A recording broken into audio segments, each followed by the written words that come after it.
بسم اللہ الرحمن الرحیم الحمد للہ رب العالمین والصلاة والسلام علی اشرف الانبیاء والمرسلین نبینا محمد وعلی آلہ وصحبہ اجمعین۔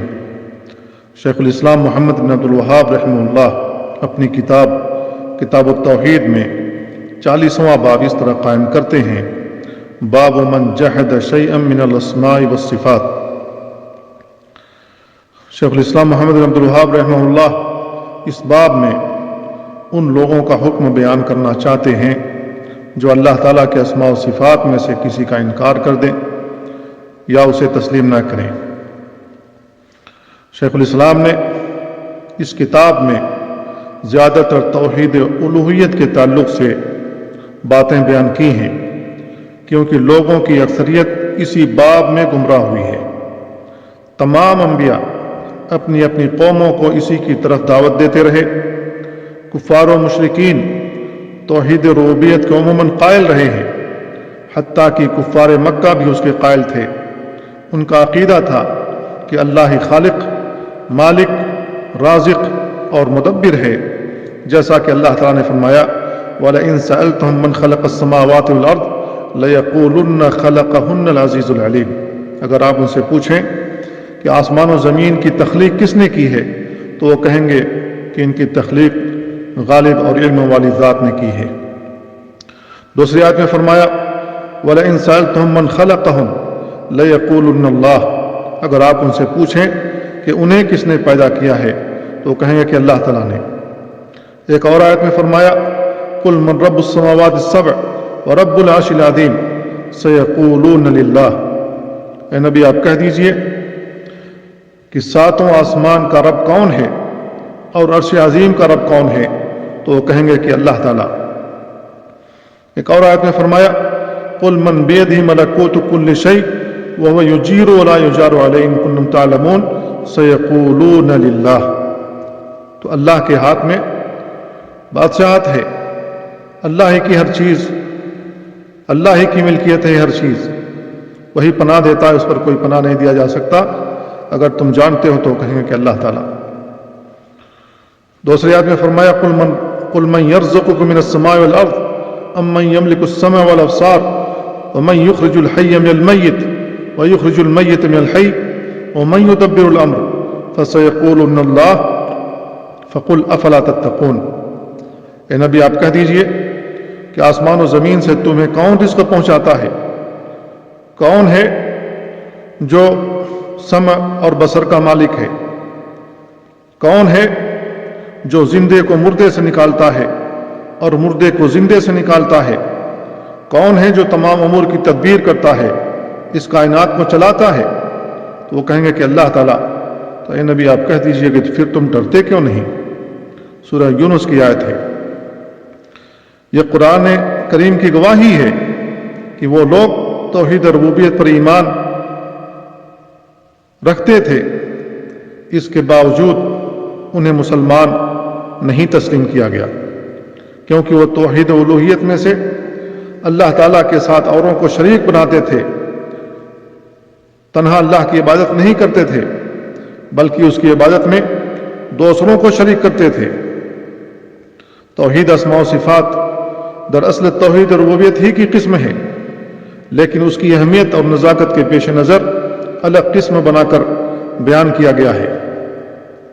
توحید اسماء و صفات کی تعریف یہ ہے کہ اس بات کا پختہ عقیدہ رکھا جائے کہ اللہ تعالیٰ نے قرآن کریم میں اور اس کے رسول نے اپنی احادیث میں اللہ تعالیٰ کے جتنے بھی اسماء و صفات بیان فرمائے ہیں، ان پر اسی طریقے سے ایمان لایا جائے جس طریقے سے اللہ اور اس کے رسول نے بیان فرمائے ہیں، بلا کسی تشبیہ کے، بلا کسی تمثیل کے، بلا کسی تکییف کے، بلا کسی تحریف کے، بلا کسی تعطیل کے۔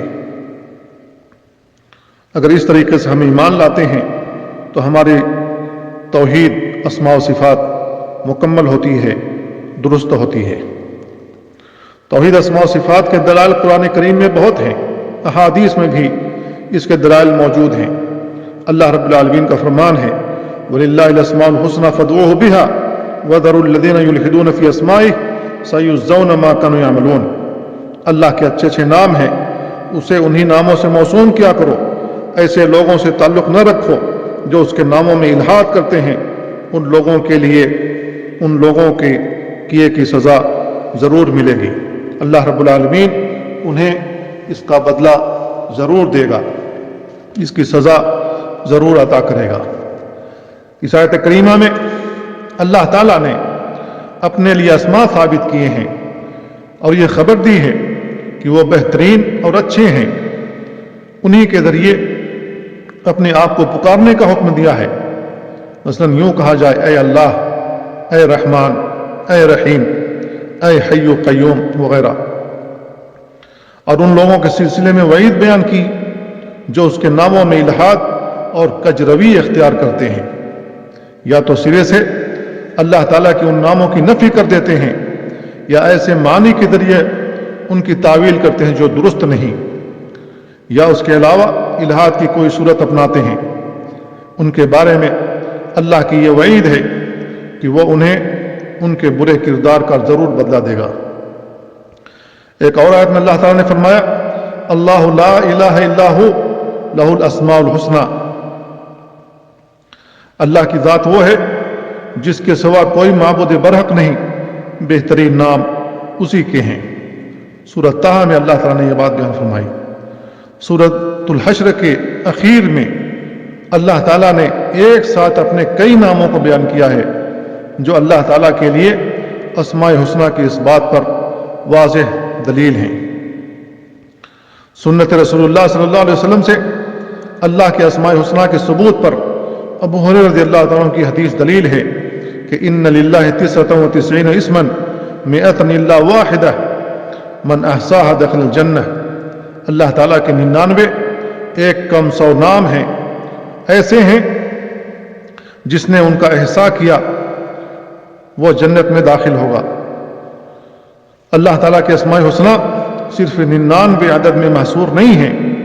اس کی دلیل عبداللہ ابن مسعود رضی اللہ عنہ کی حدیث ہے کہ رسول اللہ صلی اللہ علیہ وسلم نے دعا کرتے ہوئے کہا اسألک بکل اسم هو لک سمیت به نفسک او انزلته فی کتابک او علمته احدا من خلقک او استأثرت به فی علم الغیب عندک ان تجعل القرآن العظیم ربیع قلبی ونور صدری وجلاء حزنی وذهاب ہمی وغمی، میں تیرے ہر اس نام سے سوال کرتا ہوں جو تیرے لیے ہیں، تو نے اپنا نام اس کے ذریعے رکھ رکھا ہے، یا تو نے اس کو اپنی کتاب میں نازل کیا ہے، یا اپنے بندوں میں سے اپنی مخلوقات میں سے کسی کو سکھا دیا ہے، یا اس کا علم اپنے پاس رکھا ہوا ہے۔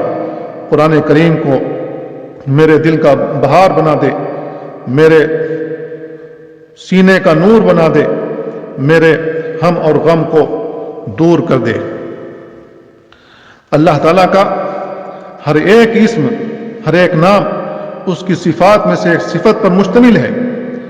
چنانچہ اسم علیم صفت علم پر دلالت کرتا ہے، اسم الحکیم صفت حکمت پر دلالت کرتا ہے، اسم السمیع والبصیر صفت سمع و بصر پر دلالت کرتا ہے۔ اسی طرح ہر اسم اللہ تعالیٰ کی صفات میں سے ایک صفت پر دلالت کرتا ہے۔ اللہ تعالیٰ کی ذاتی صفات میں سے وجہ اور ید اور ساق وغیرہ ہیں۔ اللہ تعالیٰ نے خبر دی ہے کہ اس کے لیے وجہ یعنی چہرہ ہے۔ اللہ کا فرمان ہے وَيَبْقَى وَجْهُ رَبِّكَ ذُو الْجَلَالِ وَالْإِكْرَامِ، تیرے رب کا چہرہ باقی رہے گا جو جلالت اور عظمت والا ہے۔ اسی طرح اللہ تعالیٰ کا ہاتھ ہے، فرمایا تبارک الذی بیدہ الملک، بابرکت ہے وہ ذات جس کے ہاتھ میں ملک ہے، بادشاہت ہے۔ اللہ تعالیٰ نے خبر دی ہے کہ اس کے 2 ہاتھ ہیں، فرمایا یا ابلیس ما منعک ان تسجد لما خلقت بیدی، اے ابلیس تجھے کون سی چیز مانے ہوئی کہ تو اس کا سجدہ نہ کرے جس کو میں نے اپنے دونوں ہاتھوں سے بنایا ہے۔ نبی کریم نیز اللہ رب العالمین نے دوسری آیت میں بیان فرمایا بل یداہ مبسوطتان، بلکہ اللہ کے دونوں ہاتھ کھلے ہوئے ہیں۔ نبی کریم صلی اللہ علیہ وسلم نے بھی اپنی حدیث میں اللہ تعالیٰ کے دونوں ہاتھ ثابت کیے ہیں۔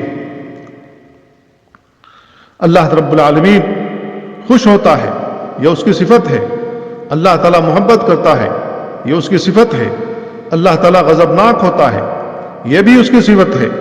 اللہ تعالیٰ ناراض ہوتا ہے، یہ بھی اس کی صفت ہے۔ اس کے علاوہ اور دیگر صفات ہیں جن سے اللہ تعالیٰ نے اپنے آپ کو متصف کیا ہے یا اس کے رسول نے اسے متصف کیا ہے۔ اللہ تعالیٰ کے اسماء و صفات کے بارے میں اہل سنت والجماعت اہل حدیث کا منہج یہ ہے کہ اللہ تعالیٰ کے اسماء و صفات کو جس طرح وہ کتاب و سنت کے اندر وارد ہوئے ہیں اس کے ظاہر پر اور جن کے معنی پر ان کے الفاظ دلالت کرتے ہیں اسی طرح ثابت کرتے ہیں، اس کے ظاہر کے خلاف اس کی تعویل نہیں کرتے اور نہ ہی ان کے الفاظ اور ان کی دلالت میں رد و بدل کر کے انہیں اس کی اصل حیثیت سے پھیرتے ہیں۔ اس کے اسماء و صفات کی مخلوق کی صفات کے مشابہ ہونے کی نفی کرتے ہیں، جیسا کہ اللہ تعالیٰ کا فرمان ہے لیس کمثلہ شیء وہو السمیع البصیر، اس کے مثل کوئی نہیں ہے، کوئی بھی چیز نہیں ہے، وہ سننے اور جاننے والا ہے۔ اللہ تعالیٰ کے اسماء و صفات کو ثابت کرنے کے سلسلے میں جو کچھ کتاب و سنت کے اندر وارد ہوا ہے اس سے تجاوز نہیں کرتے، لہذا جو اسماء و صفات اللہ اور اس کے رسول نے ثابت کیے ہیں انہیں ثابت مانتے ہیں، اور جس چیز کی اللہ اور اس کے رسول نے نفی کی ہے اس کی نفی کرتے ہیں، اور جس سے اللہ اور اس کے رسول نے خاموشی اختیار کی ہے اس پر خاموش رہتے ہیں۔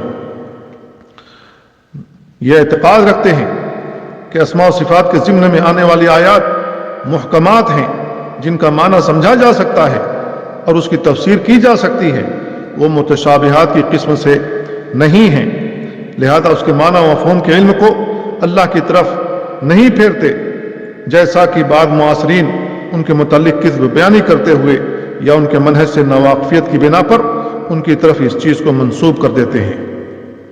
صفات کی کیفیت کے علم کو اللہ تعالیٰ کی طرف سونپتے ہیں اور اس کے بحث اور قرید میں نہیں پڑتے ہیں۔ اللہ تعالیٰ کے تمام اسماء و صفات یا ان میں سے بعض کا انکار کرنے والے 3 قسم کے فرقے اس دنیا کے اندر پائے گئے۔ پہلا فرقہ ہے جہمیہ، یہ جہم بن صفوان کے متبعین ہیں۔ یہ لوگ اللہ تعالیٰ کے تمام اسماء و صفات کا انکار کرتے ہیں، لہذا ان کو بہت سے ائمہ نے کافر قرار دیا ہے، اسلام سے خارج قرار دیا ہے۔ نمبر 2 معتزلہ، یہ لوگ واصل بن عطا کے متبعین ہیں جو امام حسن بصری رحمہ اللہ کی مجلس سے الگ ہو گیا تھا۔ یہ لوگ اللہ تعالیٰ کے صرف اسماء کو ثابت مانتے ہیں، لیکن وہ بھی اس طور پر کہ یہ اسماء محض الفاظ ہیں، ان کا کوئی معنی و مفہوم نہیں ہے، اور تمام صفات الہی کا انکار کرتے ہیں۔ نمبر 3 اشاعرہ و ماتریدیہ۔ اشاعرہ یہ لوگ ابو الحسن علی بن اسماعیل الاشعری کے پیروکار ہیں۔ یہ لوگ اللہ تعالیٰ کی 7 صفات کو مانتے ہیں، اور وہ صفات یہ ہیں: العلم، الحیات، القدرہ، الارادہ، الکلام، السمع، البصر۔ یہ 7 صفات ہیں، بقیہ صفات کا انکار کرتے ہیں۔ جبکہ ابو الحسن اشعری رحمہ اللہ پہلے معتزلی تھے، انہوں نے معتزلہ کی غلطیاں دیکھیں تو ان سے بدظن ہو گئے اور ان سے مناظرہ کرنے لگے اور اعتزال چھوڑ دیا۔ پھر ابن کلاب کا مسلک اختیار کیا، لیکن ان کی بھی غلطیاں دیکھ کر ان سے الگ ہو گئے۔ پھر اپنے مذہب کی بنیاد ڈالی، ان کے متبعین اور ان کے تلامذہ دنیا میں بکھر گئے، لہذا ان کا عقیدہ دنیا کے اندر پھیل گیا، لیکن انہیں محسوس ہوا کہ ان کی بھی کچھ غلطیاں ہیں، یہ بھی غلط ہے، لہذا انہوں نے سلف صالحین کا منہج اختیار کیا اور اپنے سابقہ اقوال سے رجوع کر کے الابانہ عن اصول الدیانہ کتاب لکھی اور اس میں اپنے سابقہ اقوال سے رجوع کیا اور سلف کا منہج اختیار کیا۔ ان کی وفات 324 ہجری میں ہوئی، لیکن ان کے متبعین اور ان کے مقلدین آج بھی ان کے پرانے اقوال کو لے کر بیٹھے ہوئے ہیں جو کہ غلط ہیں۔ ماتریدیہ یہ ابو منصور محمد بن محمود الماتریدی السمرقندی کے متبعین ہیں، جن کی وفات 333 ہجری میں ہوئی۔ یہ ابن کلاب کے مذہب سے بہت متاثر تھے اور معتزلہ سے مناظرہ کرتے تھے۔ یہ لوگ بھی اشاعرہ کی طرح انہی 7 صفات کو مانتے ہیں جنہیں اشاعرہ مانتے ہیں، لیکن یہ لوگ ایک اور صفت التکوین کا اضافہ کرتے ہیں جس کا مرجع تمام فعلی صفات ہیں۔ یہ لوگ بھی اللہ تعالیٰ کی بقیہ صفات کے منکر ہیں اور ان کی تعویلیں کرتے ہیں۔ ان لوگوں نے اپنے مذہب کی بنیاد اس بات پر رکھی ہے کہ اللہ تعالیٰ کی صفات ماننے سے اللہ تعالیٰ کی مخلوقات کے ساتھ تشبیہ لازم آتی ہے، جس سے بچنا ضروری ہے۔ تو یہ ان کا شبہ ہے۔ اس شبہ کی بنیاد پر انہوں نے اللہ تعالیٰ کی صفات کو رد کر دیا، اللہ تعالیٰ کی صفات ماننے سے انکار کر دیا۔ یہ لوگ سمجھتے ہیں کہ اگر اللہ تعالیٰ کے اسماء و صفات کو تسلیم کر لیا جائے جو قرآن کریم میں بیان کیے گئے ہیں، تو بہت سے اسماء ایسے ہیں جنہیں اللہ تعالیٰ نے انسانوں کے لیے بھی بیان کیا ہے، جس سے ان دونوں کے معنی میں خالق کی مخلوق کے ساتھ اشتراک لازم آتا ہے۔ اسی وجہ سے وہ یا تو اللہ تعالیٰ کے اسماء و صفات کے نصوص کی اس کے ظاہری معنی سے تعویل کرتے ہیں، جیسے وجہ چہرے کی تعویل ذات سے اور ید ہاتھ کی تعویل نعمت سے کرتے ہیں، یا پھر وہ لوگ ان نصوص کے معنی و مفہوم کو اللہ کے حوالے کر دیتے ہیں، تفویض کر دیتے ہیں، اللہ کے سپرد کر دیتے ہیں اور کہتے ہیں کہ اللہ تعالیٰ اس سے اپنے معنی و مراد کو زیادہ جانتا ہے۔ وہ یہ بھی کہتے ہیں کہ یہ اسماء و صفات اپنے ظاہری معنی میں نہیں ہیں۔ لہذا ان لوگوں کی تردید چند طریقوں سے کی جاتی ہے۔ پہلا طریقہ یہ ہے کہ اللہ تعالیٰ نے اپنے لیے اسماء و صفات ثابت کیے ہیں اور اس کے رسول نے بھی اس کے لیے اسماء و صفات ثابت کیے ہیں، لہذا اللہ تعالیٰ سے ان کی نفی کرنا یا ان میں سے چند ایک کی نفی کرنا دراصل اس چیز کی نفی کرنا ہے جسے اللہ اور اس کے رسول نے ثابت کیا ہے، اور یہ سراسر اللہ اور اس کے رسول کی مخالفت ہے۔ دوسرا طریقہ یہ ہے کہ مخلوق کے اندر ان صفات کے پائے جانے سے یا بعض مخلوق کے ان اسماء میں سے کوئی نام رکھنے سے اللہ اور اس کے رسول، اللہ اور اس کی مخلوق کے درمیان مشابہت لازم نہیں آتی، کیونکہ اللہ سبحانہ و تعالیٰ کے جو اسماء و صفات ہیں اسی کے ساتھ مخصوص ہیں، اور مخلوق کے جو اسماء و صفات ہیں وہ ان کے شایع نشان ہیں۔ جس طرح اللہ کی ذات مخلوق کے مشابہ نہیں، اسی طرح اللہ کے اسماء و صفات بھی مخلوق کے مشابہ نہیں ہیں۔ نام اور معنی کے اشتراک سے ان کی حقیقت میں اشتراک لازم نہیں آتا ہے۔ جیسے میرا نام انعام الحق ہے، اگر کسی اور کا نام بھی انعام الحق ہو تو دونوں کا ایک جیسا نام ہونے سے دونوں کا ایک ہونا لازم نہیں آتا ہے، بلکہ دونوں دو شخصیت ہوں گے۔ اللہ تعالیٰ سننے اور دیکھنے والا ہے، جیسا کہ اللہ رب العالمین نے بیان فرمایا ان اللہ کان سمیعا بصیرا، سورہ نساء کی آیت ہے۔ اللہ رب العالمین سننے اور جاننے والا ہے، اور اپنے بعض بندوں کو بھی اسی نام سے اللہ تعالیٰ نے موسوم کیا، فرمایا انا خلقنا الانسان من نطفۃ امشاج نبتلیہ فجعلناہ سمیعا بصیرا، بے شک ہم نے انسان کو ملے جلے نطفے سے امتحان کے لیے پیدا کیا اور اس کو سمیع اور بصیر بنایا ہے، اس کو سننے اور دیکھنے والا بنایا ہے۔ سورہ الانسان کی یہ آیت ہے۔ لیکن ایک سمیع دوسرے سمیع کے اور ایک بصیر دوسرے بصیر کے مانند نہیں ہے۔ اللہ تعالیٰ رؤوف الرحیم ہے، جیسا کہ اس نے فرمایا ان اللہ بالناس لرؤوف الرحیم، بے شک اللہ تعالیٰ لوگوں پر شفقت و نرمی کرنے والا اور مہربان ہے۔ سورہ حج کی آیت ہے، اور نبی کریم صلی اللہ علیہ وسلم کو بھی اسی صفت سے متصف کیا ہے، فرمایا لقد جاءکم رسول من انفسکم عزیز علیہ ما عنتم حریص علیکم بالمؤمنین رؤوف الرحیم، تمہارے پاس ایک ایسے پیغمبر تشریف لائے ہیں جو تمہارے جنس سے ہیں، جن کو تمہاری مضرت کی بات نہایت گراں گزرتی ہے، جو تمہاری منفعت کے بڑے خواہش مند رہتے ہیں، ایمان والوں کے ساتھ بڑے ہی شفیق و مہربان ہیں۔ سورہ توبہ کی آیت ہے۔ لیکن ایک رؤوف دوسرے رؤوف کے مانند نہیں، اور نہیں ایک رحیم دوسرے رحیم کے مانند ہے۔ اس معنی کی آیات قرآن کریم کے اندر بکثرت ہیں۔ لہذا اللہ کے اسماء و صفات اسی کے شایع نشان ہیں، اور مخلوق کے اسماء و صفات ان کے شایع نشان ہیں۔ اسم اور معنی کے اندر اشتراک سے ان کی حقیقت کے اندر اشتراک لازم نہیں آتا ہے، اس لیے کہ دونوں مسمى اور دونوں موصوف میں کوئی مماثلت اور مشابہت نہیں ہے۔ ایک خالق ہے اور دوسرا مخلوق ہے، تو مخلوق کی خالق سے مشابہت کیسے لازم آ جائے گی؟ تیسرا طریقہ، جو صفات کمال کا مالک نہ ہو وہ معبود بننے کے لائق نہیں ہو سکتا۔ اسی لیے ابراہیم علیہ السلام نے اپنے والد سے کہا تھا لما تعبد ما لا يسمع ولا يبصر، آپ اس کی عبادت کیوں کرتے ہیں جو نہ سنے اور نہ دیکھتے ہیں؟ سورہ مریم کی آیت ہے۔ چوتھا طریقہ یہ ہے کہ صفات کو ثابت کرنا کمال ہے، اور اس کی نفی کرنا نقص اور کمی ہے، کیونکہ جس کی کوئی صفات نہ ہو وہ یا تو معدوم ہوتا ہے یا ناقص ہوتا ہے۔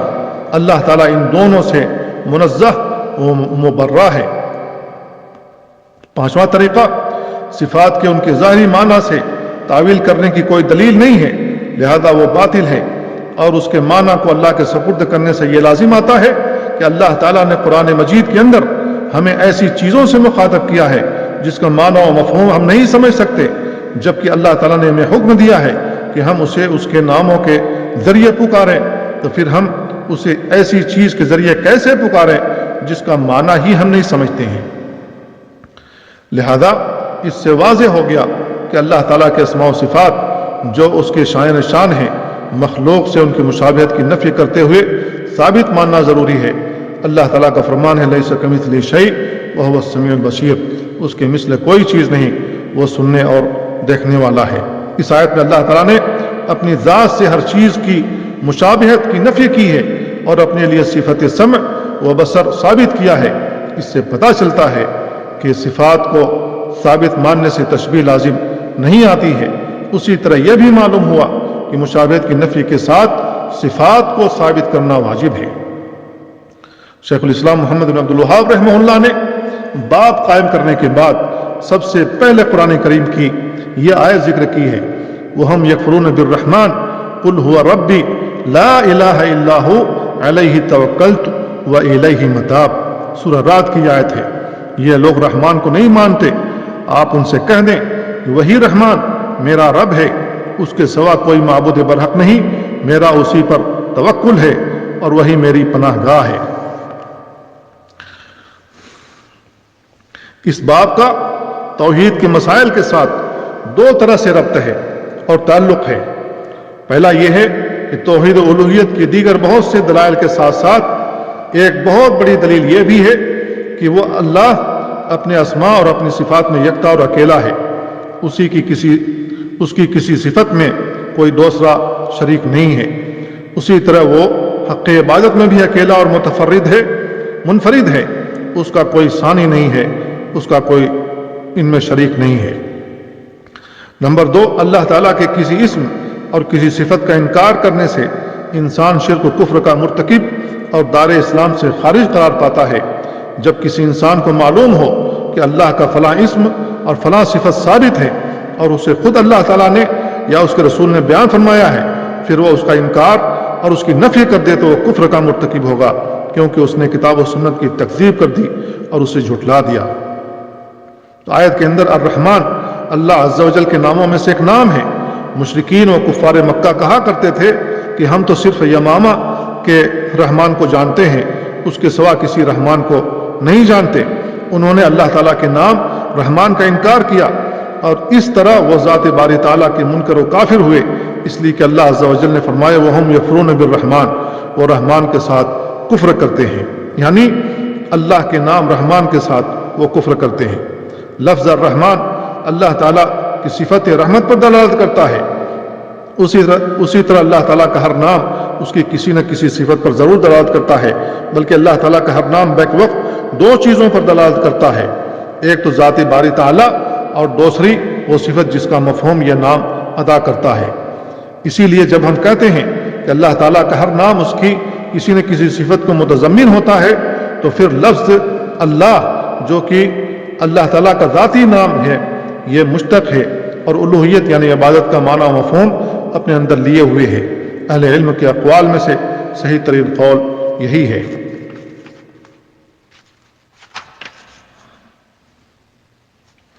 اس کے بعد شیخ الاسلام نے علی رضی اللہ تعالیٰ کو قول ذکر کیا ہے کہ لوگوں کو وہی باتیں بتاؤ جنہیں وہ جان سکیں، جو باتیں ان کے فہم و شعور سے بالا تر ہوں، وہ سنا کر کیا تم چاہتے ہو کہ اللہ اور اس کے رسول کو جھٹلایا جائے؟